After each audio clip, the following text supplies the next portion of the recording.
현대사에서 가장 중요한 그런 사건. 탁친이 억하고 죽었다. 말도 안 돼. 에이, 그쵸? 믿는 사람이 있어, 이건. 말도 안 되잖아요. 대통령 직선제, 이 개헌 논의가 다시 불이 붙게 됩니다. 자, 그런데 야, 한여리를 살려내라. 이거 진짜 많이 봤죠. 1987년도에는 가슴 아픈 일이 너무 많았네요. 민주화 촉구를 위한 거리 집회 6월 내내 계속되었는데요.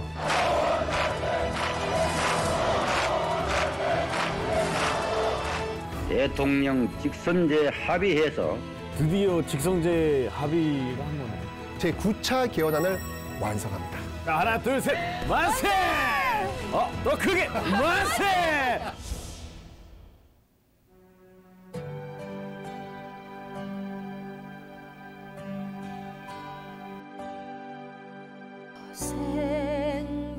생바람이 불어와서 어머님의 눈물이 가슴 속에 사무쳐오는 갈라진 이 세상에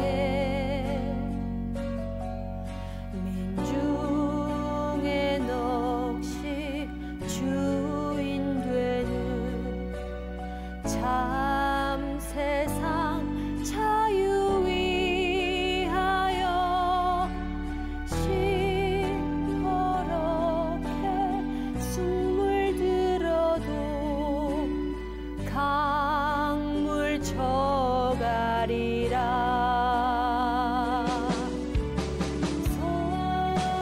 소라 소라 푸르른 소라 새바람에 떨지 마라. 창살 아래 내가 묶인 곳 살아서 만나리라. 야, 아, 감동. 진짜 이전과는 좀 다른 분위기에서 시작을 하네요, 오늘. 저 이 노래 알아요. 이 노래는 그 MC 스나이퍼랑 치타 같이 리메이크 버전이 있는데 그걸 이제 들어봤는데 이 노래는 원곡인가 봐요. 그렇죠? 근데 이 노래는 역사랑 관련돼 있을 거라는 상상도 못했어요.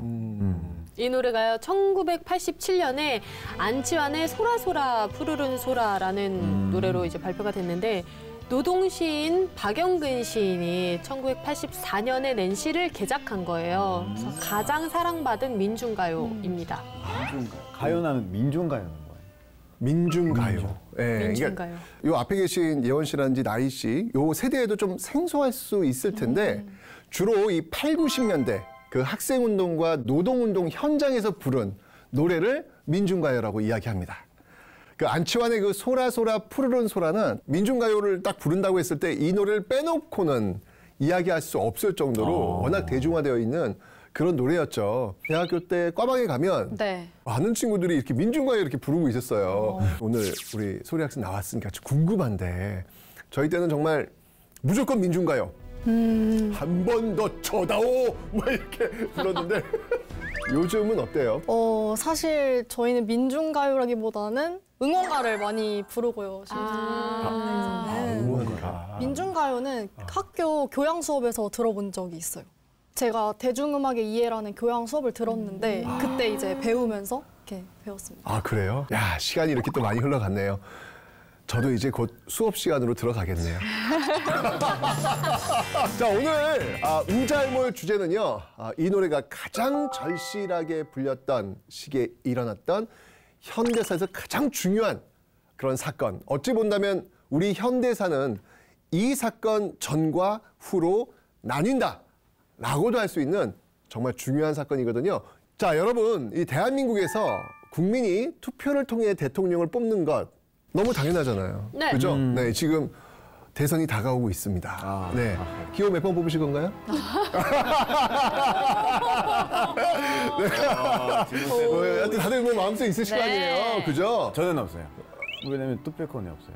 그 시민권을 받으면 외국인이 투표를 할 수 있는데 아직 더 살아야 돼요. 한국에서 그러려면. 더 사세요? 네, 열심히 살겠습니다.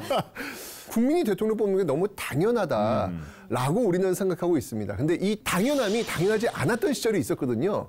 혹시 그 시절을 아실까요? 사실 박정희 정권부터 전두환 정권까지는 국민들이 직접 투표를 해서 대통령을 뽑지 못했었는데요. 사실 저는 전공이니까 잘 알고 있는 건데 제가 친구들한테 한번 물어봤어요. 그래서 한번 보시죠.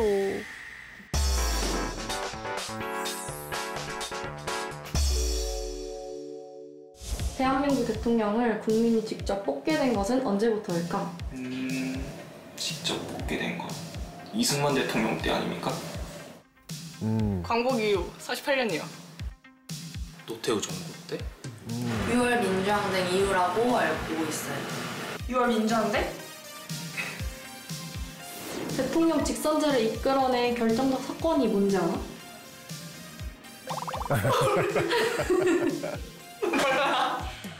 결정적인 사건은 잘 모르겠다.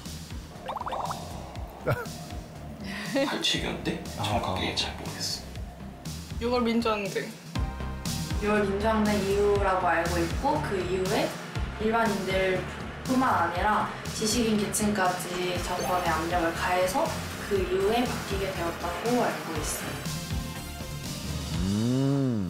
요게 지금 제가 보니까 발문을 조금 더 제한을 했어야 되는데 대통령 직선제가 언제부터 시작됐지? 그러면 이제 우리 현대사가 다 나오는 거예요. 그렇죠. 굉장히 어려운 그런 질문이 되다 보니까 아마 우리 학생들이 좀 살짝 고민이 많았던 것 같아요. 이승만 정부 때였죠. 발췌견 때 이제 처음으로 직선제가 시행되었다가 쭉 그렇게 가다가 이제 4.19 혁명으로 이제 의원 내각제가 오면서 직선제가 멈췄다가 다시 5.16 군사정변 이후에 다시 직선제로 왔다가 유신 체제가 되면서 다시 간선제로 갔다가 전두환 정부까지 계속 간선제로 왔다가 다시 오늘 배울 이 사건 그 이후로 직선제로 돌아오게 되는 어떤 그런 역사를 가지고 있습니다. 이걸 다 얘기하려면 얼마나 힘들겠어요. 네. 방대. 자, 어쨌건 간에 이 대통령을 국민의 손으로 뽑는 나라 사실은 이게 그냥 얻어진 게 아니라 정말 많은 분들의 희생이 있었기 때문에 가능했는데 1972년 그 10월 유신 박정희 정부에서 이 장기 집권을 위해서 대통령 간선제로 개헌을 합니다. 이때부터 이제 우리가 그 잘 아는 체육관 대통령이 박정희, 전두환 계속해서 나오게 된 건데 자, 복습 삼아서 다시 한번 얘기해 볼게요. 자, 직선제, 간선제 이야기했는데 차이가 무엇일까요? 직선제는요. 네. 국민들이 대통령을 직접 뽑는 거. 간선제는 국민들이 선거인단을 뽑아요. 그러면 그들이 대통령을 뽑는 겁니다. 이야. 맞아요? 맞습니다. 네. 왜 이렇게 멋있어졌어요? 좋습니다. 18년간, 정말 이 박정희 정부 집권이 길었어요. 11.6 사태 이후에 다시 전두환 등을 비롯한 신군부가 군사 반란을 일으켜가지고 권력을 장악하게 되죠. 이후 그 유신치하 헌법기관이었던 통일주체국민회의에 의해서 전두환, 이 사람이 바로 새 대통령으로 취임하게 되었죠. 그리고 그도 역시 또 장기 집권을 이제 획책을 하게 됩니다. 그러면서 11대 대통령으로 취임한 이 전두환과 이 민정당은요, 12대 대통령 선거를 위해서 박정희 정권을 모방한 대통령 선거인단을 뽑아가지고 답습을 한 거예요. 자, 요 과정, 뉴스 굉장히 귀한 뉴스입니다. 한번 보도록 하겠습니다.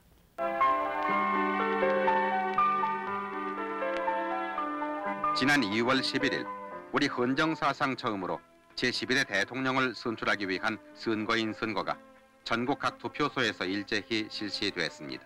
칼라 화면이네요. 그러네요. 이번 선거에는 9,200명이 넘는 후보자들 중 민정당 소속 선거인이 3,676명, 이야. 민한당이 411명, 국민당이 48명, 민권당이 20명, 그리고 무소속이 1,123명의 당선자를 내서 민정당 후보인 전두환 대통령의 당선이 사실상 확정됐습니다. 우와. 이번 선거는 새 시대를 여는 선거답게 공명하고 깨끗하게 실시됐다는데 큰 의의가 있습니다. 이게 바로 대통령 간선제네요. 간선제. 그렇죠. 근데 이런 식으로 미국도 지금 간선제로 대통령을 뽑잖아요. 맞습니다. 사실 한국 똑같았구나. 네, 당시 그 대한민국의 그 간선제는요, 대통령을 뽑기 위한 그 선거인을 국민이 뽑고 국민에게 뽑힌 선거인이 대통령을 뽑는 그런 시스템을 가지고 있었죠. 대통령 선거인단에서는요, 대통령을 무기명 투표로 선출하되 제적, 그러니까 대통령 선거인단 그 제적 과반수의 찬성을 얻은 자가 대통령 당선인으로 선출이 되었던 겁니다. 그 뉴스에서 민정당 후보인 전두환 대통령의 당선이 사실상 확정되었습니다라는 앵커멘트가 있었잖아요. 네. 5천여 명의 선거인 가운데 전두환 대통령의 기반인 민정당 선거인이 4천 명 가까이 되니까 뉴스에서도 노골적인 분석을 내놓은 것 같네요. 자, 어쨌건 이 1981년 2월 달에 대선 투표가 실시되었습니다. 후보는요, 민주정의당의 전두환, 한국국민당의 김종철, 민권당의 김의택, 그리고 민주한국당의 유치송 등 4명이었습니다. 결과는 뭐 뻔하죠? 누구? 네, 그분이십니다. 제5공화국을 주름시키는 제11대 대통령 선거가 2월 25일 오전 8시부터 전국 77개 선거구에서 일제히 실시됐습니다. 모두 5,277명의 대통령 선거인 가운데 5,271명이 참가한 이번 대통령 선거에서 선거인단은 각 선거구에서 각기 국민들로부터 위임받은 선거권을 행사했습니다. 투표 시간은 오전 8시부터 오후 2시로 돼 있었으나 대부분의 선거구가 낮 12시를 전후해서 투표를 마쳤습니다. 이어 각 관할 선거구에서는 투표 마감과 함께 개표에 들어갔습니다. 오후 2시 20분경에는 모두 개표가 완료됐는데 민정당의 전두환 후보가 총 투표인 수의 90.23%인 4,755표라는 압도적 지지표를 얻음으로써 당선이 확정됐습니다. 민주정의당이 전두환 후보를 대통령 선거법 156조 제1항의 규정에 의하여 대통령 당선인으로 결정하였음을 선포하겠습니다. 압도적이죠. 맞아. 이런 전두환의 그 장기 집권을 위한 그 욕망, 국민들이 가만히 있었을까? 그렇지 않았습니다. 1986년 2월에 각계각층에서 이 대통령 직선제를 주장하는 민주헌법 쟁취 투쟁이 확산되었고요.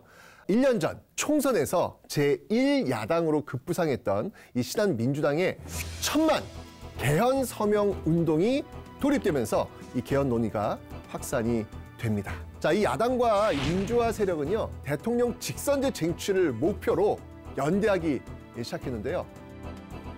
국회는 마침내 헌법 개정 특별위원회 구성 결의안을 제출하게 됩니다. 국민의 목소리에 국회가 움직이기 시작한 거네요. 그렇죠. 자, 과연 이 결의안이 무사히 통과됐을까요? 자, 속기록 키워드 한번 확인해 보도록 하겠습니다. 타협은 그거 아니에요? 약간 서로 양보하고 좀 협의했다는 뜻인데 대자 들어가니까 그러면 좀 큰 어마어마한 약간 협의 같은 그런 뜻인가요? 여당이 순순히 찬성을 한 거예요? 자, 어떻게 된 건지 설명을 좀 드리면 앞서 나왔듯이 그 당시 여당은 민주정의당, 민정당은요, 전두환과 그 함께했던 신군부 세력이 주도해서 창당을 했는데 그런 여당이 야당과 대타협을 했다? 요거 고개를 좀 갸우뚱하게 하는 그런 부분인데요. 자, 속기록 장현 아나운서님께서 읽어주시죠. 여야 간의 의견으로 헌법특별위원회를 구성하지 못하고 있는 동안 정치권 밖에서 헌법 논쟁이 과열됨으로써 자칫 국론 분열의 조짐마저 보여왔던 것입니다.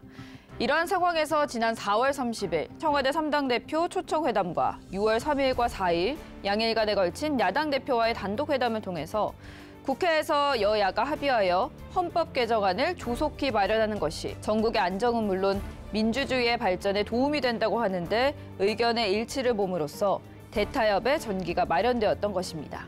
그러면 이제 제안 설명드린 헌법개정특별위원회 구성 결의안에 대하여 국회 운영위원회 대안에 대한 의의가 없으십니까? 가결되었음을 선포합니다. 땅. 아하. 자, 근데 놀라운 건 이 가결안이 여야 만장일치로 통과됐다는 거예요. 진짜 대타협이야. 근데 그 사전에 합의를 했다고는 하지만 여당은 분명히 전두환 대통령의 편이잖아요. 근데 이게 어떻게 가능한 거죠? 여기에 쓰는 4가지 사자성어. 동상이몽. 미안해요, 크리스티안. 진짜 모르겠다. 진짜 모르겠어. 네. 네, 서로 바라보는 관점이 다르다는 의미예요. 여야의 그 만장일치로 1986년 7월 달에 이 헌법 개정 특별위원회를 발족시키기는 합니다. 그런데 어떻게 개헌을 할 것이냐에 대해서 첨예하게 대립이 되는 거예요. 먼저 여당이었던 그 민정당에서는 어떤 헌법을 만들 것이냐? 의원 내각제를 만들자라는 것이고, 야당에서는 눕 대통령 직선제를 하자. 민정당은 의원 내각제를, 야당은 대통령 직선제를, 헌법 개정을 하는데 서로 다른 방법으로 이야기를 하고 있었던 겁니다. 당시 상황 증언을 통해서 한번 들어볼 텐데요. 대표적 개헌 추진 정치 결사체였던 민주화 추진 협의회 일원으로서 당시 역사를 기록한 책을 쓰신 김도현 전 문체부 차관의 증언입니다. 전두환 정부에 반대하는 국민들은 개헌을 보다 국민적으로 확산하기 위해서 이제 그 소위 국민청원이라는 헌법에 있는 그런 형식을 빌려서 청원 운동을 하자. 그 전에 유신 헌법 철폐 운동을 할 때 장준하 선생이 100만 명 서명 운동을 청원 운동을 했어요. 그러니까 그때 뭐 여러 사람들이 뭐 한 100만 명 뭐 이렇게 하자 한 걸 김영삼 그쪽이 아니 100만 명이 뭐냐 1000만 명으로 하자. 그래서 1000만인 서명운동이 돼서 시작을 했지요. 근데 그 서명운동만이 문제가 아니고 그거를 하기 위한 개헌운동 현판식을 민추협, 신민당 조직을 통해서 전국적으로 해나갔어요. 서울, 대구, 부산, 대전, 뭐 광주 이런. 그러니까 그게 이제 전 국민적으로 개헌운동 또 반정부운동, 민주화운동이 확산이 됐죠. 일단은 전두환 본인은 7년 뒤에는 나 물러난다라는 건 뭐 계속 언급을 했지만은 물러나도 계속 영향력을 행사하고 자기가 만든 그런 지배체제가 오래 집권하는 것을 계획을 하고 희망을 했지요. 내각제가 하면은 국가원로회의인가 뭐 그런 게 있어갖고 전두환도 계속해서 관여를 하고 또 전두환 그분들이 만든 세력들이 정권을 유지할 수 있는 그런 장치들을 할 수 있는 장치인 그래서 내각제를 주장을 한 거죠. 네.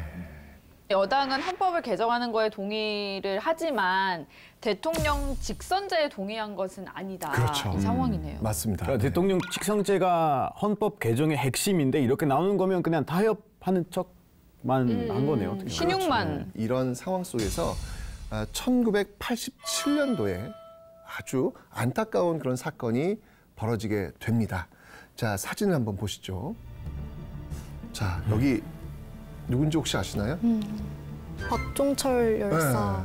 네. 당시 서울대학교 언어학과 3학년에 재직 중이었던 이 박종철은요. 1987년 1월 13일 자경쯤에요. 하숙집에서 치안본부 대공분실 수사관 6명에게 연행됩니다. 남영동 이 대공분실로 끌려간 이 박종철은 극심한 고문을 당했고요.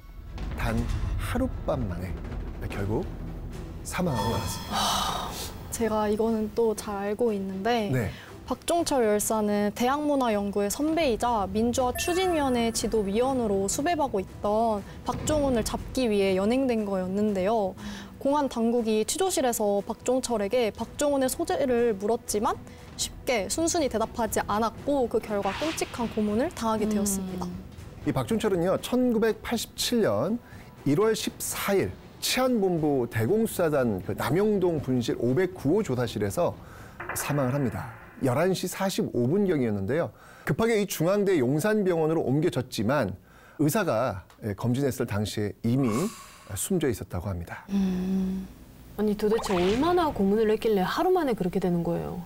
그러니까요. 이게 진짜 이렇게 말도 안 되는 일이 벌어지는데 혹시 멕시코에서는 예전 역사 속에서 이런 일들이 구멍 관련 건 많아요. 스페인 사람들이 이제 멕시코 땅에 들어갔을 때 그 당시에 있었던 마야 문명, 아제텍 문명 사람들 다 고문을 시키고 실제로 굉장히 잔인하게 뭐 너무 말을 하면 좀 그렇지만 그래도 굉장히 잔인하게 고문을 했었던 그런 역사가 있어요. 요 근래 정치사에서는 그런 일이 있나요? 고문까지는 아닌데 그 옛날에 멕시코에서도 10월 2일 때 그때 이제 한국처럼 비슷하게 학생들이 나가서 시위를 했었어요. 그때 이제 그 당시 대통령은 군인을 보내서 많은 학생들을 많이 죽였던 그런. 발표를 했어요? 네. 오. 한국이랑 비슷한 사건이 있었어요. 그런 적이 있었군요. 더 당했을 거예요. 네. 총을 쏠 정도면 뭐 뭔들 못하겠습니까? 자, 그런데 더 기가 막힌 일이 벌어집니다. 이 사건을 두고 경찰이 발표한 내용인데요. 그 신문 기사 한번 보도록 하겠습니다. 자, 경찰서 대학생 쇼크사, 검찰 진상규명 나서 이렇게 나왔는데, 자, 지금 보세요. 박모군의 소재를 물으며 책상을 세게 두드리는 순간 의자에 앉은 채 갑자기 억 하는 소리를 지르며 쓰러졌다 라고 발표합니다. 그러니까 이거죠. 여기 지금 앉아 계시잖아요. 제가 정신 똑바로 차려! 하고 제 책상 땅 친 거예요. 그랬더니 갑자기 하고 쓰러져 죽었다는 거예요. 그러니까 심장마비로. 아니 근데 이게 지금 이게 지금 이걸 믿으라고? 말도 안 돼. 에이, 자, 믿는 사람이 있어 이거. 말도 안 되잖아요. 멕시코 분이 보셔도 이거는 말이 안 되는 내용 맞죠? 말이 안 돼요. 그죠? 탁 치니 억하고 죽었다. 라고 하는 아주 이 유명한 발표 내용이 지금 여기서 나오게 된 겁니다. 네. 그 영화가 있잖아요. 1987. 1987. 네, 1987. 거기서 이제 여진구 배우가 그 어두운 방에서 gat혀 있고 물고문 당하는 그 장면 아직도 잊지 못하겠어요. 봤어요? 네, 이 사건이었네요. 맞아요. 네. 박종철이가 고문으로 죽었다라는 그거를 듣고 그때 우리처럼 전두환 정부에 대해서 반대 운동을 하던 사람들은 굉장한 충격을 받았어. 이런 일이 일어날 것 같았어. 왜냐하면 민주협 사무실에는 학생들 붙잡혀가고 고문당하고 또 구치소 안에서 가혹행위를 당하고 하면 그 사람들의 부모니 그 동료들이 막 호소하러 찾아왔거든. 찾아와서 조마조마하더라고. 언젠가 뭐가 터지겠다. 그런 판이었기 때문에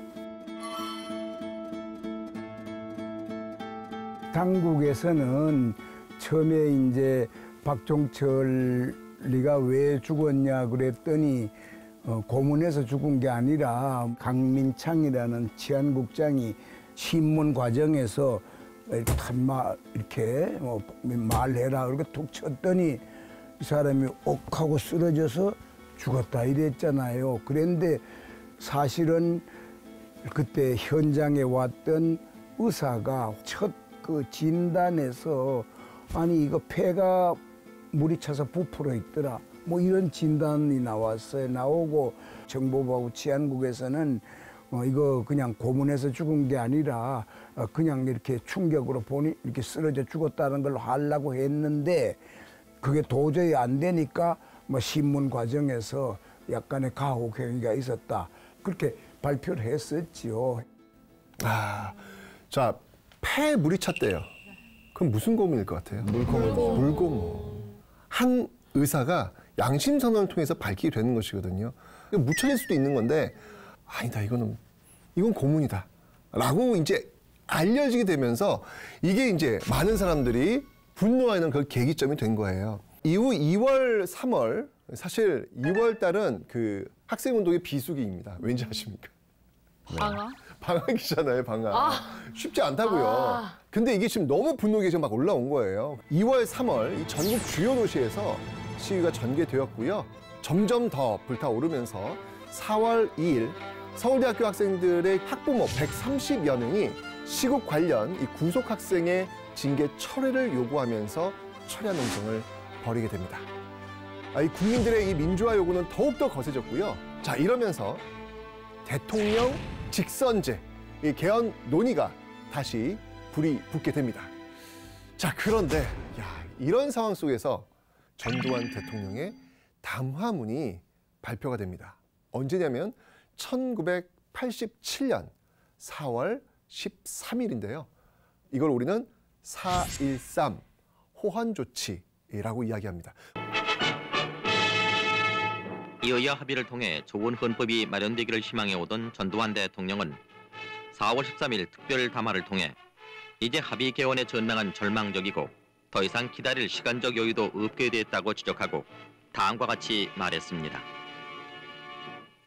우리는 얼마 남지 않는 촉박한 임기와 현재의 국가적 상황을 종합적으로 판단하여 중대한 결단을 내리지 않으면 안 되게 되었습니다.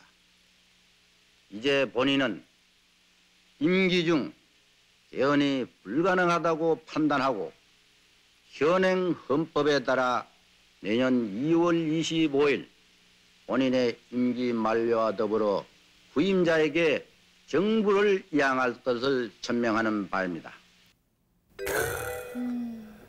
이 문장이 시험에 무지하게 나옵니다.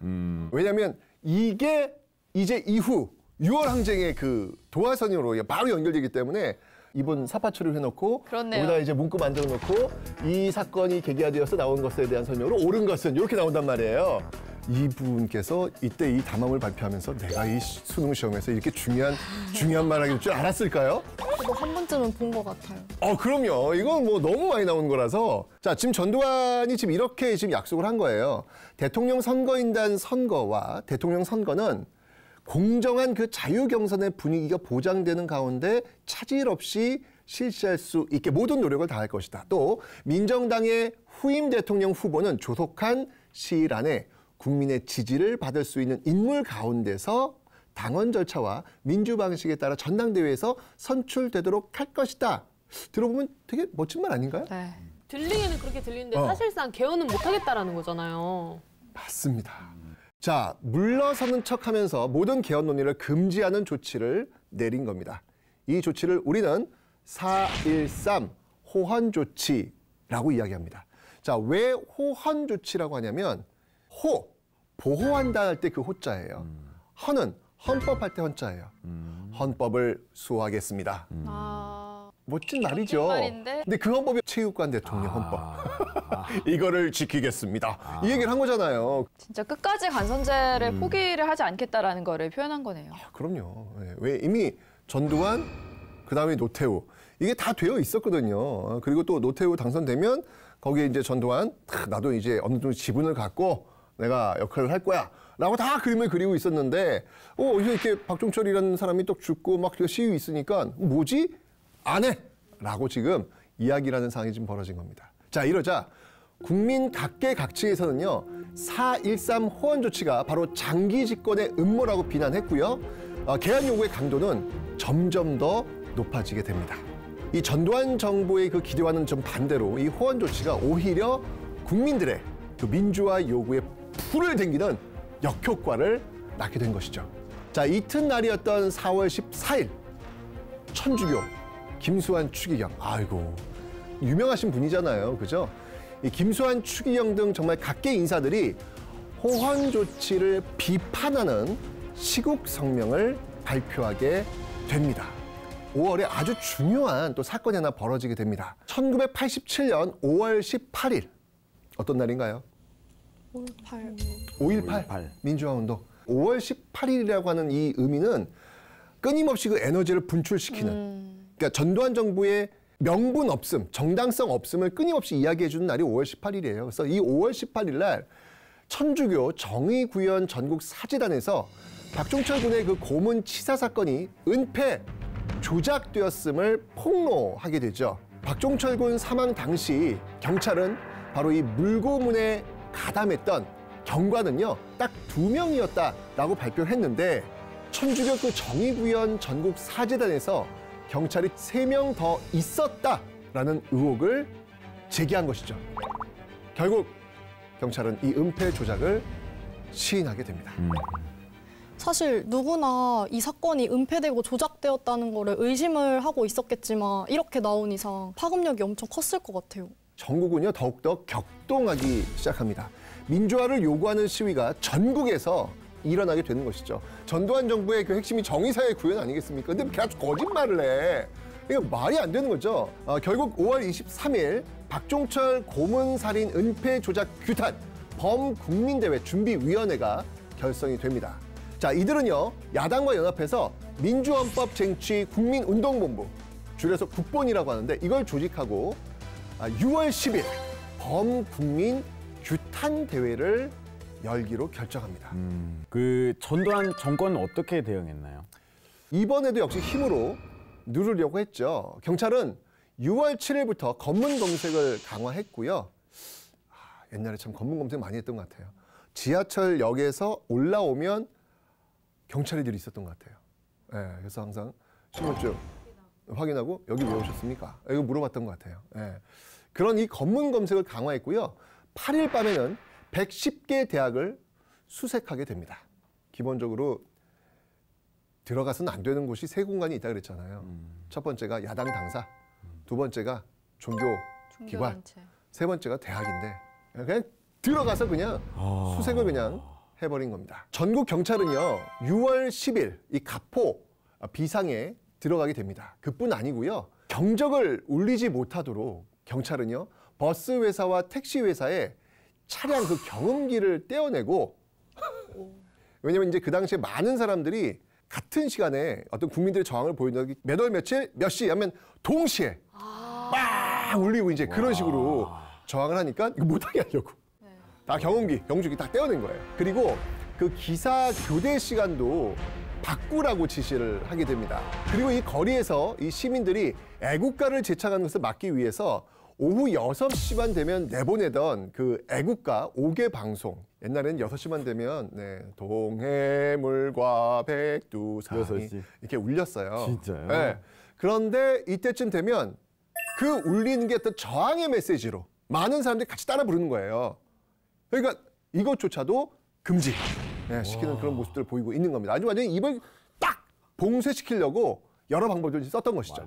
요즘에 대한민국에서 상상할 수도 없는 그 일을 벌어진 거네, 어떻게 보면. 그렇죠. 예.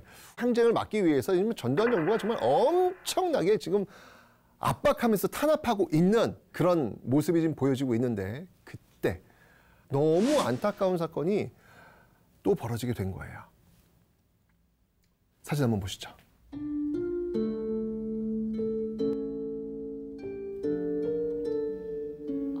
소리 학생 선배죠? 네, 맞아요. 선배. 바로 이한열. 이한열이 6월 9일이었어요. 그러니까 6월 10일 전날 하기 그 전날 시위를 하다가 그 연세대학교 정문 앞쪽에서 나오다가 최루탄을 직격탄으로 그냥 맞습니다.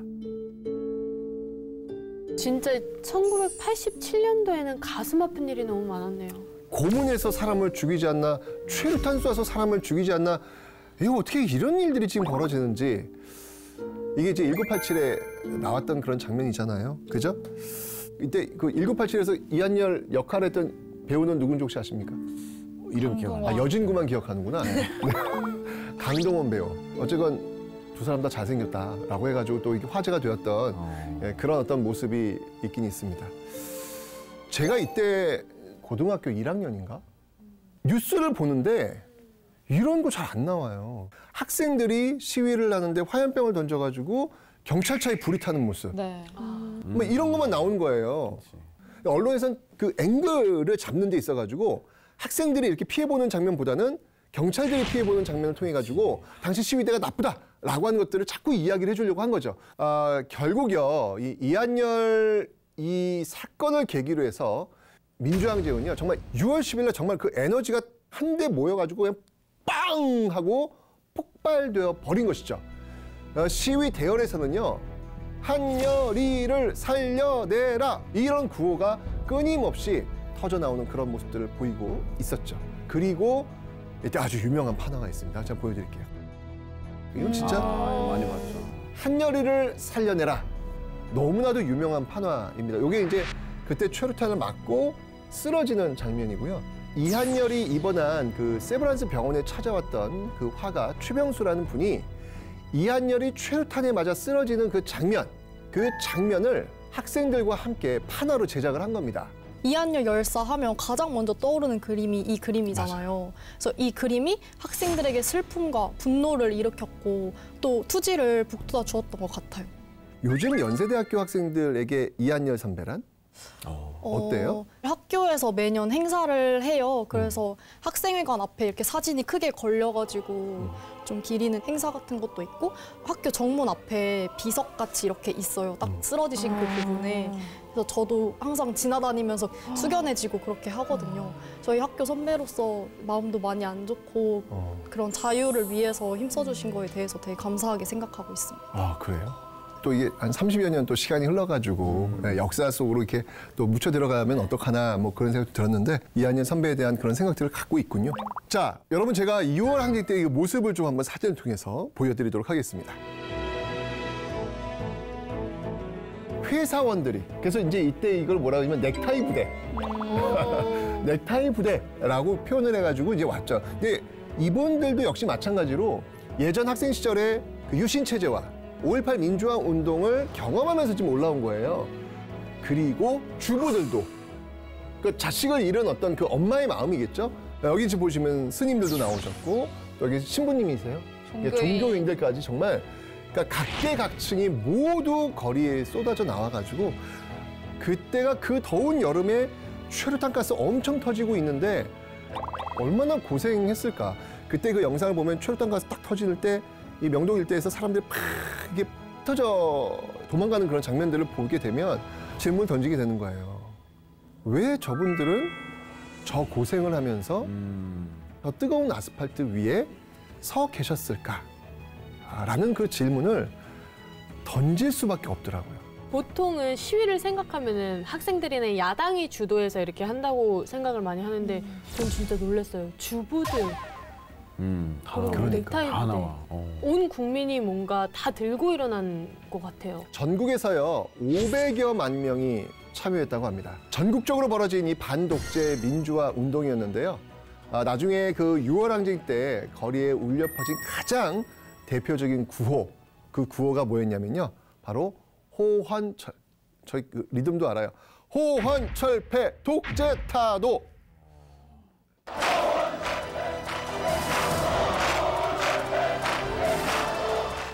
아까 그 4.13 호원 조치 제가 이야기했잖아요. 네. 그러니까 이 4.13 호원 조치를 철폐하고 대통령 직선제를 실시하라라는 의미로 시작이 된 거죠.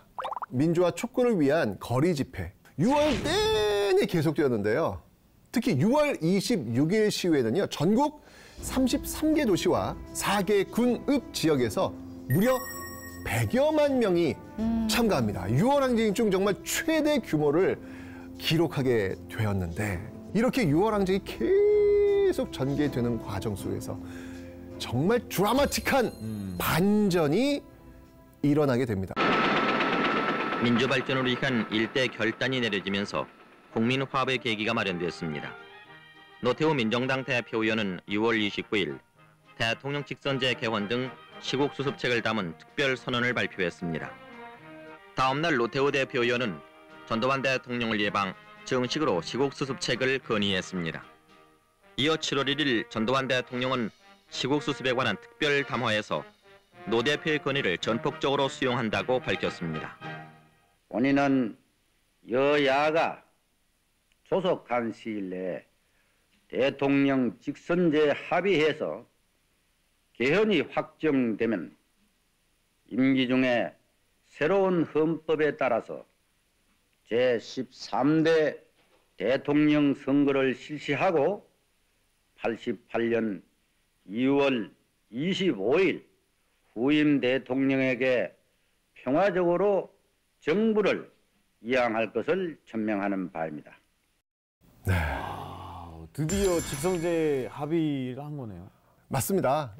전두환 정부 입장에서는요, 더 이상 버틸 수가 없었던 것이죠. 결국 6월 29일 바로 이 노태우 민정당 대표위원이 이른바 6.29 선언, 저희는 이걸 6.29 항복 선언이라고 이야기합니다.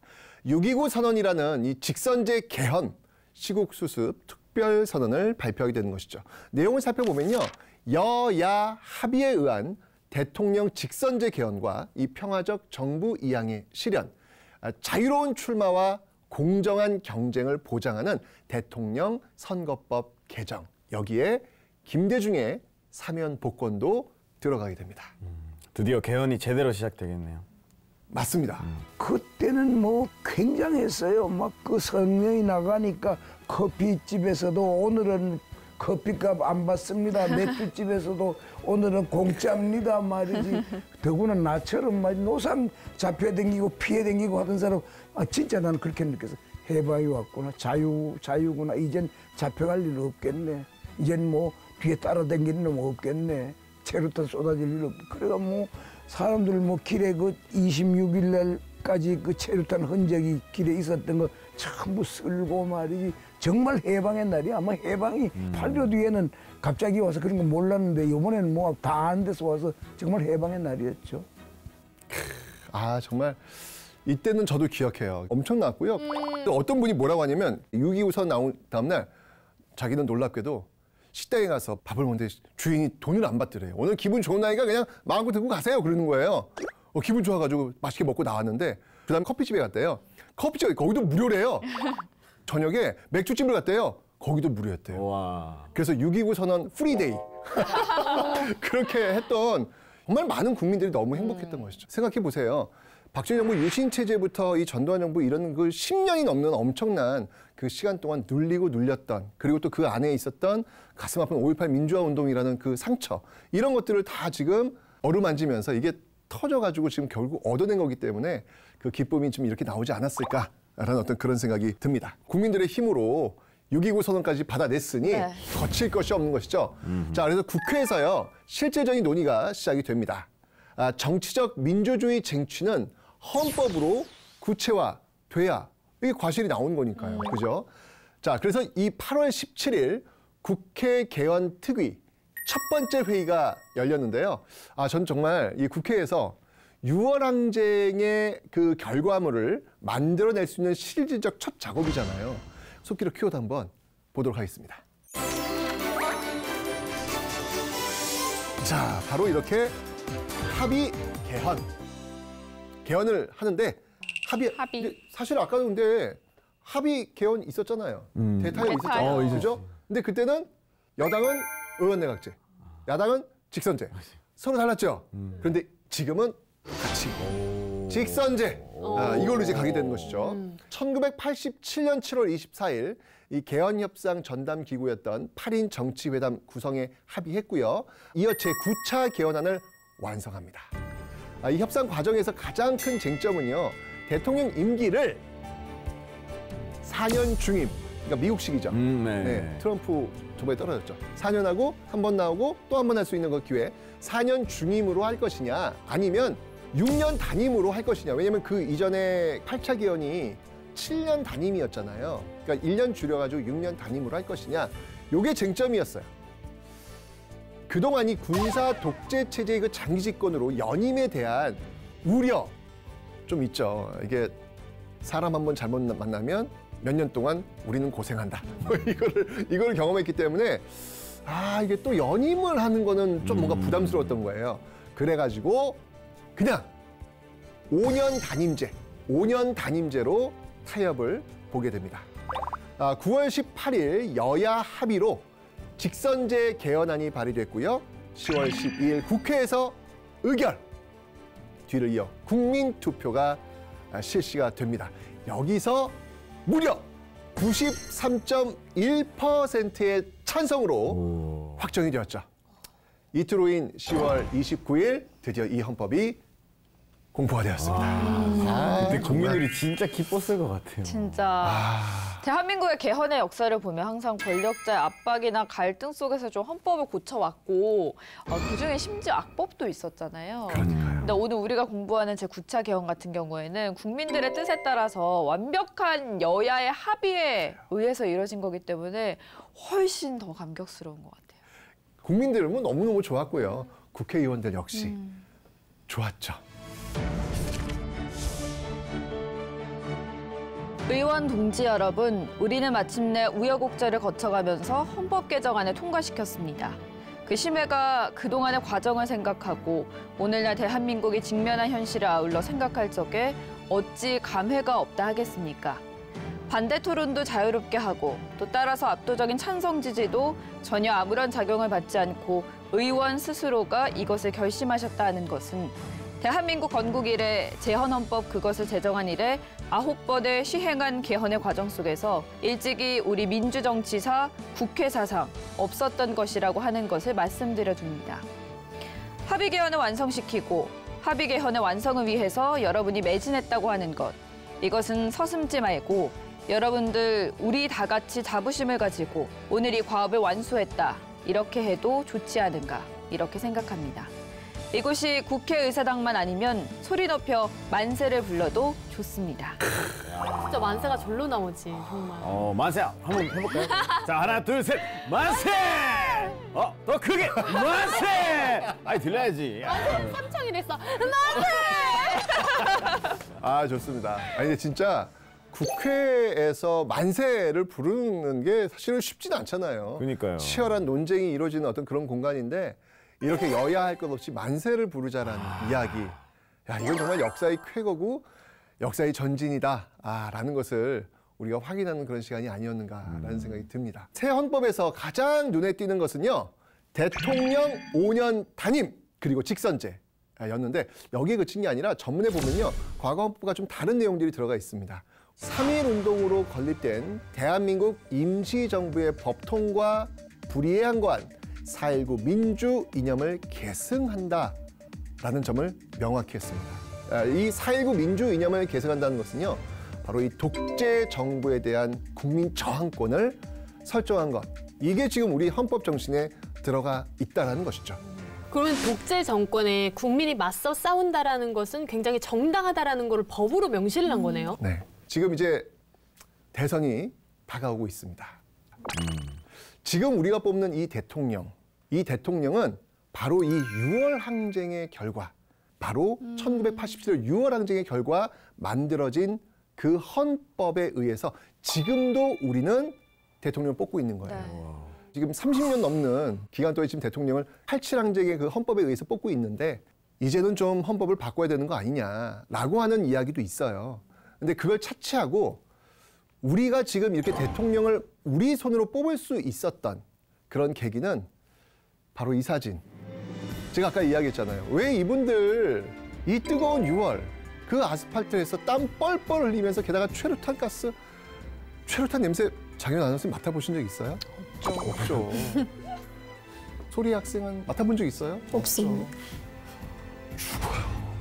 너무 힘들어요. 막 그 고통이 장난이 아니에요. 근데 그 최루탄 가스 맞아가면서 이 거리에, 이 6월의 그 아스팔트 광장에 섰던 이유는 무엇일까? 그 이유는 바로 이분들에게는 꿈이 있었기 때문이 아니었을까?